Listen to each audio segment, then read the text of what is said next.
we are going to learn how to represent inequalities graphically. First, we need to know how to represent greater than or equal to, less than or equal to, greater than and less than on a graph. For greater than and equal to or less than and equal to, we use a solid line. Think about it. That means the boundary equation is also included in the inequality. And for expressions without the equal sign, we use a dashed line. Let's jump into our first example. First, we must draw our xy plane. As you will notice here, the symbol used is greater than. Therefore, we must use a dashed line. Now, let me represent x minus 2 in our graph.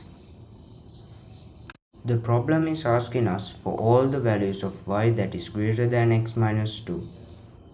If you look at the graph here, the values of y that are greater than the boundary line, which is x minus 2, is here, this region.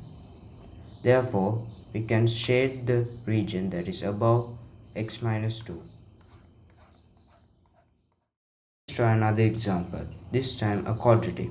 As you can see, the symbol is less than or equal to. Therefore, we must use a solid line.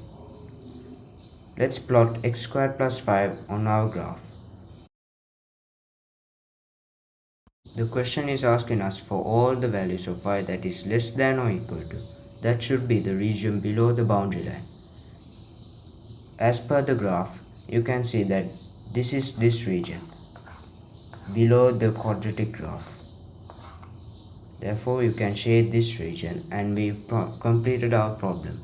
Let's approach this exam style problem where you have to shade the region satisfying multiple inequalities. So let's start with the simplest one, where x is greater than 0. That should be the region to the right of the y-axis.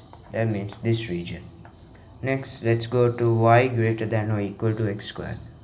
Greater than or equal to means above the boundary line. Therefore, it should be above this quadratic, this region. And lastly, y is less than x plus 2. That should be below the boundary line of the dashed line. So therefore, our final region will be this. You can label this region as R, but it is not necessary. Thank you.